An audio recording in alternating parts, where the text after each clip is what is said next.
Welcome to the Next Generation Fishing Report. I'm your host, Danny Alvarez, and today's co-host is not Ho. I didn't mean to call you Ho. Is Captain Danny Barrow. And I've been called worse. Carry on. We're going to talk about what was being caught over the weekend. We do have the hot fishes, the wahoo. We have a great debate for you. The invasive species of the freshwater. We're going to talk about the peacock bass, and we're going to the weather predictions. And we do have a winner for the question, and we're going to go to all this when we get back. So this week, we didn't get to saltwater fish. I didn't. We had the bass tournament, and that's probably why we were going to talk a little bit about that peacock scenario. But what did you hear offshore? Because I know it was a little rough. We already know wahoo's the hot fish, but what else did you hear? That's all I've been hearing is wahoo, wahoo, wahoo, and I'm like, you know, it's funny. Okay, wish I had a boat big enough. Okay, but what about the snook bite? Snook bite? Oh, snook bite's phenomenal right now. If you can get these fish to eat, because what's happened is this mullet run has been going on now for weeks and weeks and weeks. They're fattened up. They're starting to eat when they want. Jack crevalles inshore. Look, you want to work out? Live mullet, giant jack crevalles. You'll catch snook at the same time, depending on where you're fishing.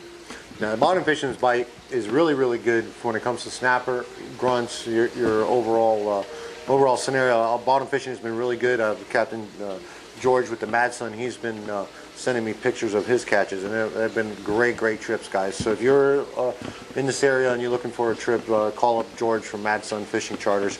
But the wahoo is a hot fish, and he did get one of these wahoo the last couple days. Was about a 71 pounder is what he told me. I saw one yesterday. A guy was filleting out in his backyard, and I yelled at him, how big was it? And he said 76. So they're here, and he had two big fish.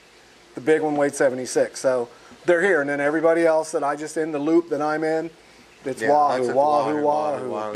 I just need this wind to lay down. It's a big moon now. It's a little weird why the wahoo are biting so good, and I got two scenarios maybe why they're biting so good.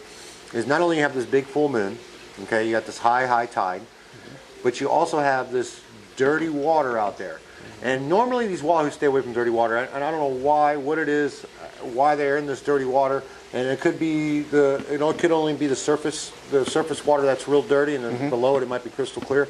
But anyway, where I'm going with this is there's a good chance that these wahoo don't really see your leaders, your lines, your hooks, and they're going off this, they're blended in with this dirty water, and it just kind of looks like all natural all together. And I think that's the reason why the wahoo bite's been so good, because those fish are smart and they're very hard to target. And when you see a wahoo when it sees a wire line, that's why I always debate whether, especially with crystal clear water, I always debate whether to put that wire and just take that chance with that mono, just in case if you get cut off, that's all right, but you're going to get the bite. But when you do that wire, you might not get any bite if they see that wire. And I'm telling you, I think there's a lot to do with it. What were you going to say? Nothing. You know me. I'm all about the wire. I ain't going chasing no wahoo without using a chunk of wire. I'm not getting bit off. I'd rather not get the bite. When I do. But you want to snap into a Slim Jim. I love Slim Jims. Slim Jims, beef jerkies. Anyway, the wahoo is the hot fish, guys. We're gonna go into this debate, and then we're gonna talk about the weather predictions when we get back. Next Generation Fishing Report, rig of the week.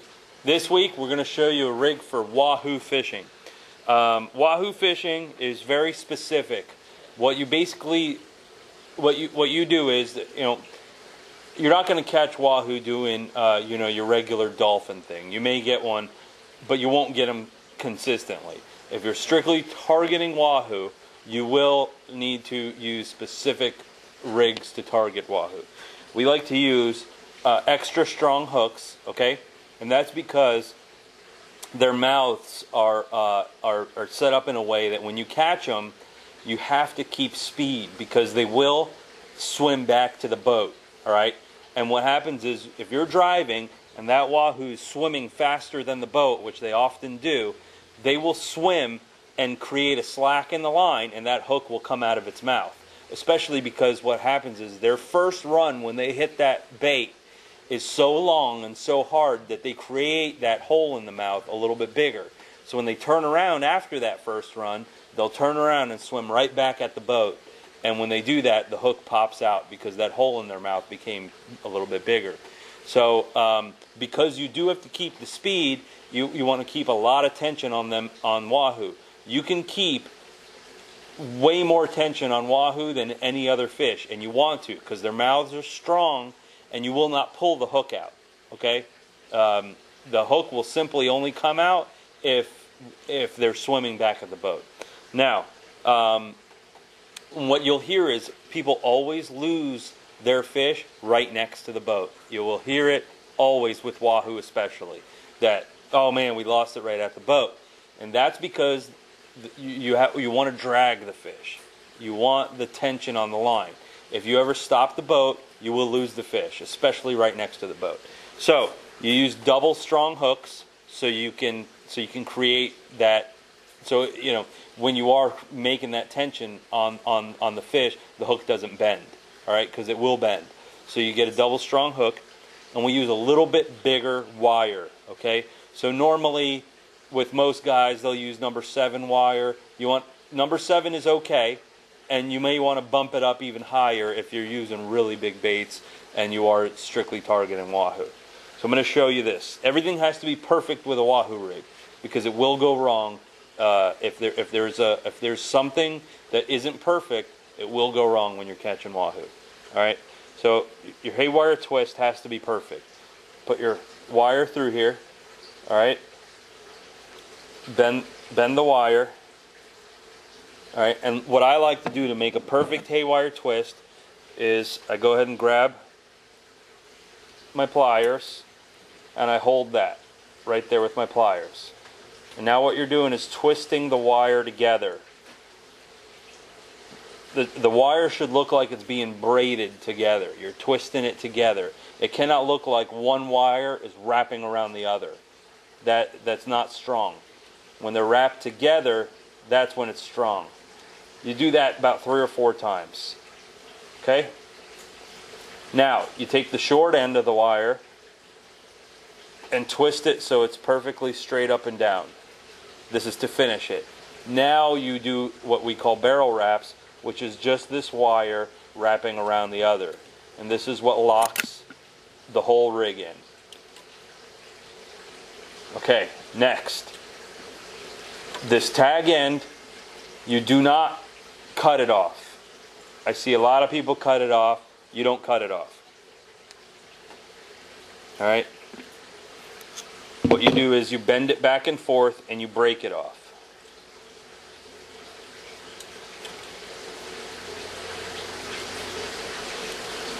All right? So that's done right there. Now, what you do is you take, I like sea witches with bonita strips, all right, and then I like lures with ballyhoo. So we're going to show you a bonita strip because there's a lot of bonita around right now. You slide this right over, all right. So what happens is you do it with what seems like it would be backwards, okay? Because what happens is when this hits the water, it creates an umbrella type look. And then that's the look that you're looking for right there. All right. Now, to finish this side off, this is the side that goes in your snap swivel. You do the same thing, a haywire twist.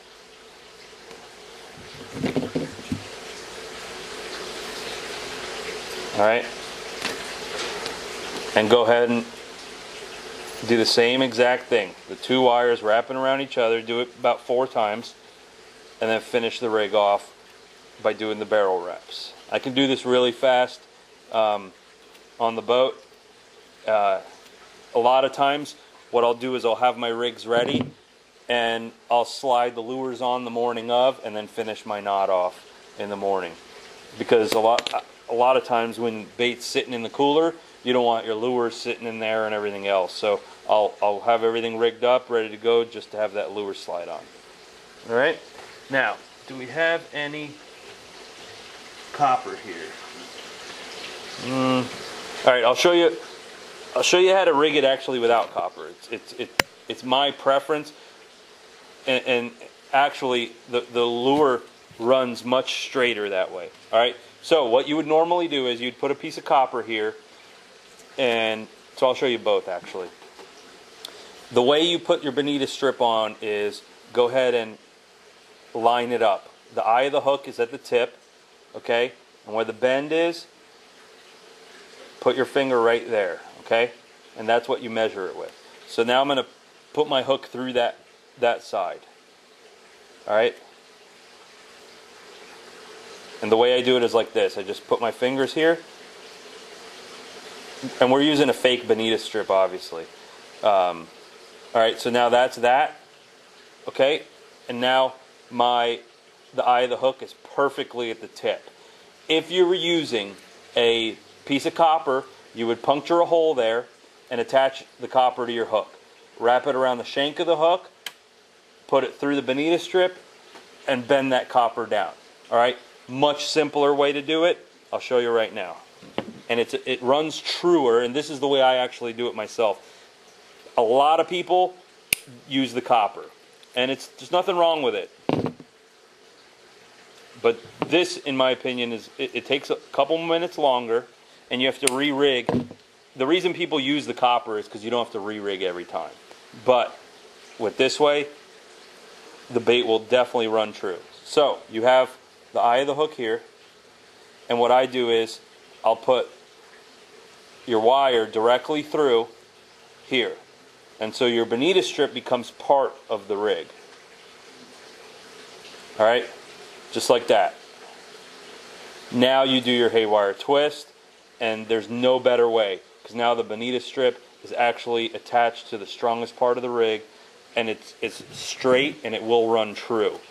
There's nothing there to make the rig different. All right, so now we're going to go ahead and do the haywire twist, and we'll talk about where to put this in your spread. All right, lock in that rig with a bear twist, and then break it off. And the reason we break off the wire instead of cutting it is because if you cut it, it will prick your finger. When you break it off, you can rub it against your lips, whatever you want to do, and it won't prick anything. All right, so now my bonita strip is attached properly. We've got I'll show you the shiny side of the strip. Okay, you've got your sea witch here, and this is a beautiful rig. All right, the sea witch, it has a heavy lead head on it, so you can run it. In my preference, you can run it off the outriggers, but I don't like that. I'll either put this long down the middle, very long, or I'll put it down on a downrigger or a planer. All right. If you're using a downrigger or a planer, I like to let 50 feet of line out at least, and then put it down, so it's a little bit away from the lead. Okay. My favorite way of running this is off of either a downrigger or a planer.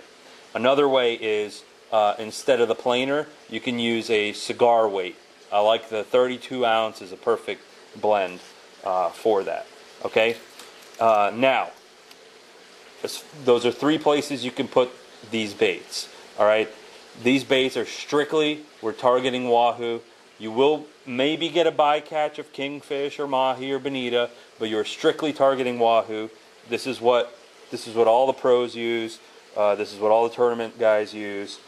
Again, I use the sea witch for strip, and I use big lures for ballyhoo and mullet. Okay. And this is your X Generation Fishing Report. Bait of the week. We're going to talk about the introduction of peacock bass in our Lake Osborne and Ida chain lakes over here, just right next to us. Mm-hmm. The purpose of it in the past was to control the shad population, and some people say the purpose of it was to bring other species. Now, it's an invasive species. We do believe that by all means it shouldn't have been. I don't believe it should have been introduced. There's a reason why. If you go, like, let's say for Lake Okeechobee versus here, you don't see the peacocks in Lake Okeechobee, and you can go bass fishing and catch all the big bass that you want. But for some reason, we're seeing a decline here in the Lake Osborne chain, and I know why. And it's not just the peacocks, but peacocks mainly. What do you think? You think so? Oh, I know so. You think they're eating them, or you think they're... I think the peacocks are that much more aggressive than the largemouth. As an offspring, peacocks will go into the weeds, and where the baby bass are actually, well, it's where your little hatchlings are, and they're up in the grass hiding, and a little 1 pound peacock bass that might be last year's hatch comes in and Well, eats on the all little, these little bass that are right, because they look like a minnow. Everything when it's small looks like a minnow. I didn't, however. I looked like a keg of beer. No, but I mean, listen, there are other species out there that are very invasive, but they are protecting the peacock, which I disagree in a way that, well, first of all the other species got to be eliminated from our system. It's just going to get worse. Not going to happen. Well, yeah, right. Not going to we got the clown happen. knifefish, but the clown knifefish I think is not really as bad as they say. It's a deeper water fish, and they usually strictly feed on shad. They don't go into the weeds and feed on the baby bass that are you know, protecting themselves inside Yeah, but the I'm grasses catching and stuff. peacock bass in 15, 20 foot of water. Out where the butterfly, where I understand that, the but- clown knifefish are hanging out, I'm catching peacock bass. I understand that, but the clown knifefish are so big, so they're out in the moving water. They So don't do go you up think in when the- a they don't go clown up- knifefish starts its life, it's out in the deep water all its life? These are things that No. need to be looked into. These No, are no, good questions right here. I'm not disagreeing on that, but I think that the damage that the clown knife does, especially when they get as big as, just in case you guys don't know what a clown knifefish is, it looks like Wow, it looks like basically- outer space if you ask me. It looks like it from outer space. It doesn't look like a tarpon, but we call it a freshwater tarpon. It jumps like a tarpon. It fights Fights like a tarpon. It It gets does everything. big like a tarpon. It can swim in reverse. These Right. things are just, they're really cool to watch. You know what? Here's how I see the peacock bass. This is just my opinion of what I've seen, because you freshwater fish a lot more than I do. But I do enjoy fishing for these butterfly peacock bass. Butterfly peacock bass. They're really aggressive because they're Latino, okay? Well, you're Latino. Now, hey, look, whoa, don't y'all start dropping your knees and stuff. No Whoa. kneeling. Come on, man. What it is, they're very aggressive.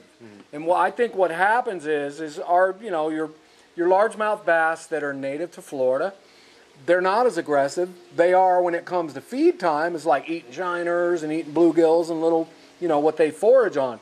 But these butterfly peacock bass, I don't think they come in and kill the bass. They're just very, very bullish, and they come in and they'll bully you right out of your house They're going to and eat move the in on offspring. you. I guarantee you, they're demolishing the bass population. So with what their about the bass bass eating the small peacock fry? Because I'm sure- yesterday I netted. I was trying to net shad. I was butterfly peacock bass fishing yesterday, and I netted what I thought were a bunch of little shad up by a shoreline. Should have known better, and I must have come up with 100 peacock bass like the little That's guys. the thing. Now, when And was the I last looked time at you that cast- little guy right there, and I went, "Boy, if I was a bass, I would chew that thing Okay, up." but when was the last time you netted a bunch of bass, 100 bass? There that were, size? well, within this little 50 fish that I got in my net that I looked at, 2 of them were largemouth bass, the rest were peacock bass. I think they breed quicker because I fished the lake chain yesterday using real small lures, just trying to catch a bunch of fish. I caught maybe a dozen largemouth bass, the rest were peacock bass. And they're very, very aggressive. I think they're quicker than a largemouth, which makes them to feed a lot easier. Like say they're fighting for over a lunch. You're not going to outrun that peacock. They are so fast and so powerful. I just don't see, I don't know, I don't see where they're... Nobody's going to admit it, but the reality of it is, guys, and I strongly believe this, the peacocks are destroying our natural I don't environment think it's the here. peacocks. I think it's these other invasive species were not introduced, let me introduce myself. Were not introduced to our lake and canal systems here in Palm Beach County and in South Florida.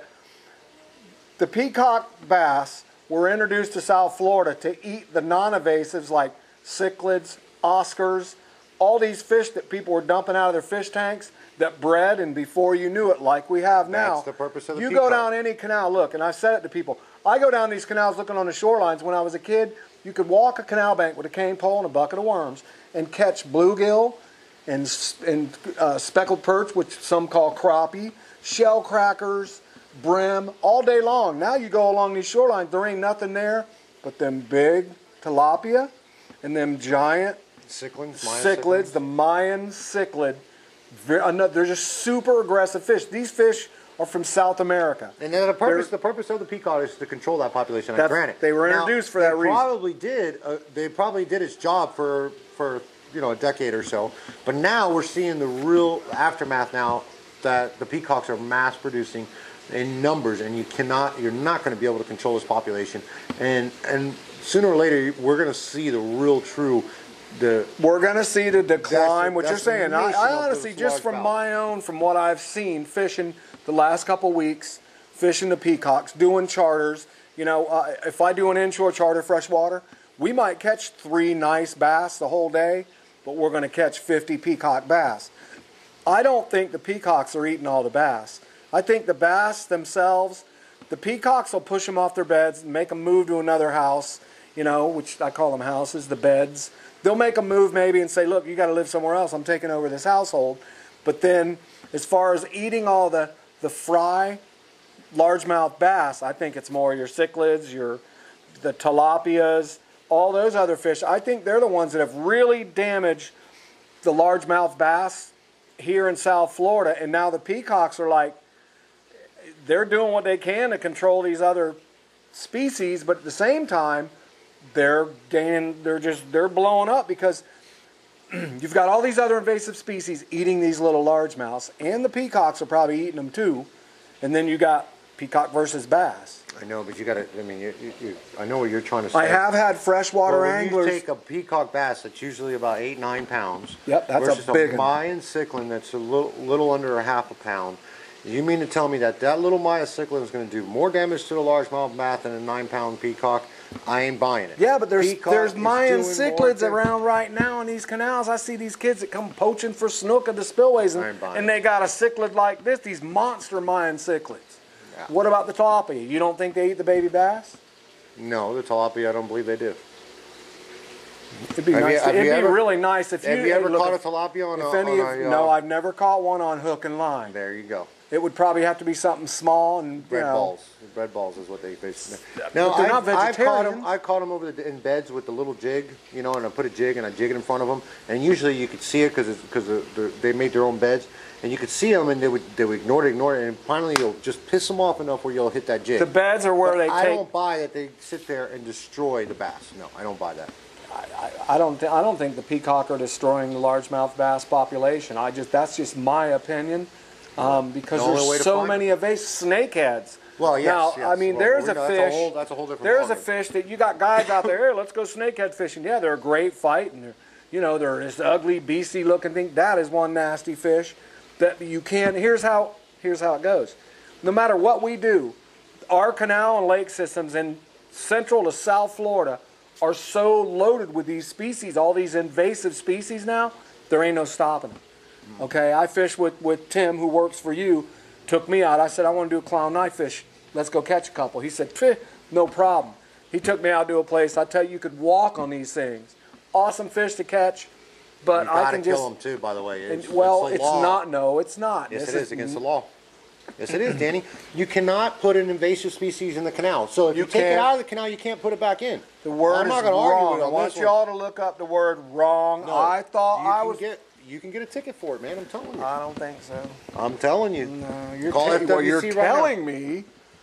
But from what I heard, it is not. They won't ticket you for putting it back, but they want you to kill it. They say we'd rather you kill these fish because they are. You're not. Now here you've got the scientists telling these guys what they wanting you to kill. Why ain't they out there saying we want you to kill all these peacock bass? Well, that's the thing, because the peacock was presented into our estuary. So you thinking they don't want to say, hey, look, we goofed up? We goofed up. But I'll tell you what, from an angler's perspective, it wasn't a goof up because they are awesome to catch. Andy's all about the largemouth bass. I fished the freshwater stuff with him. He gets so angry when he hooks into these peacocks sometimes. It's like, that ain't my target fish. He tournament fishes a lot. And it's like they're getting in the way of these bass fishermen in this area where we live out here when they're doing these bass tournaments.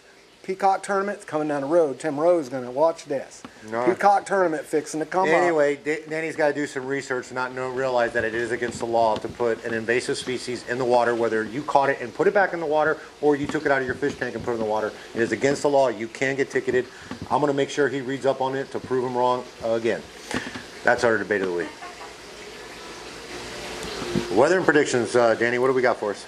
Okay, here's what we got, guys. Friday, east winds 15 miles an hour, seas 3 to 4 feet. You might see an occasional 5 because that east wind's some sloppy stuff. Great for fishing. Saturday, east wind 10 to 15, supposedly dropping down to 3 foot. You're going to see your occasional 4-foot waves. Sunday, back to east at 15 mile an hour, 4-foot seas. I mean, if you've got the boat, just me, I go, these are perfect conditions for the wahoo. They love some chop.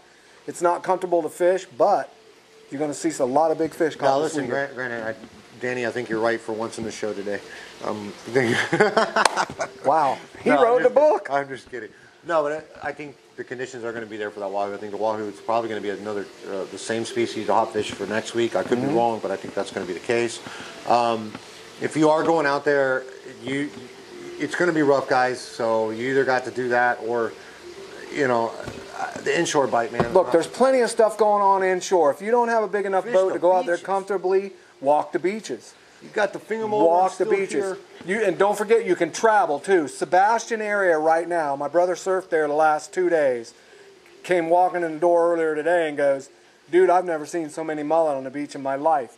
And when you look at the Sebastian cam in the morning, the camera, Sebastian inlet camera, you'll see all them guys spread out all down the beach, surf fishing, snook, tarpon, jacks, sharks. Whoa! Imagine that. Imagine that.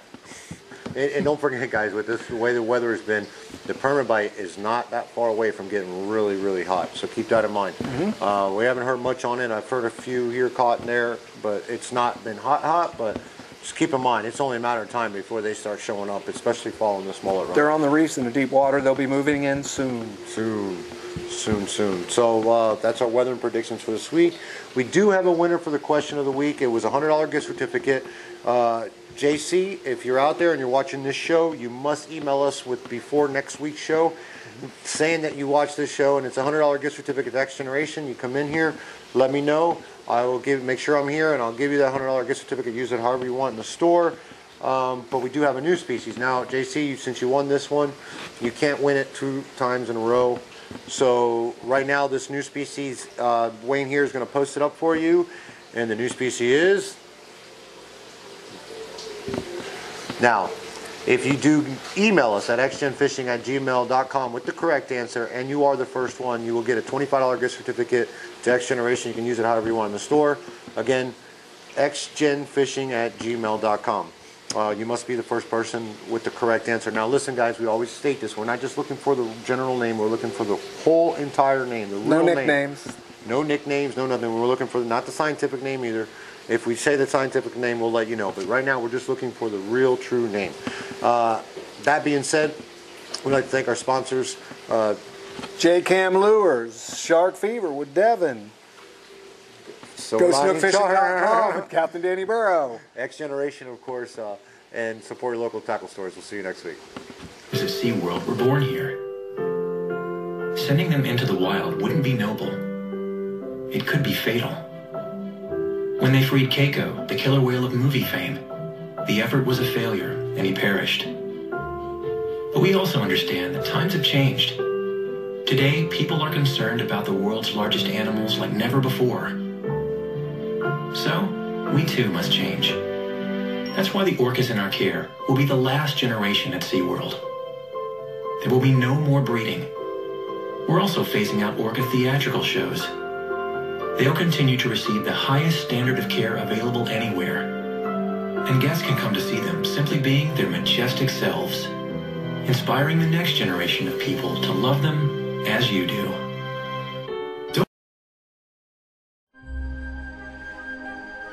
We all wonder what it would be like to fly, to have incredible power, to journey to a world beyond anything we thought possible. We wish, we hope, we dream.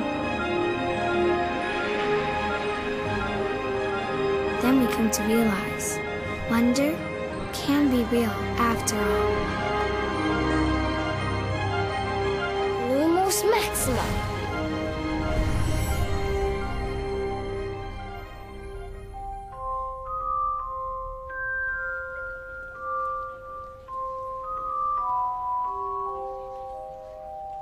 The Wizarding World of Harry Potter Arriving at Universal Studios Hollywood, April 7th.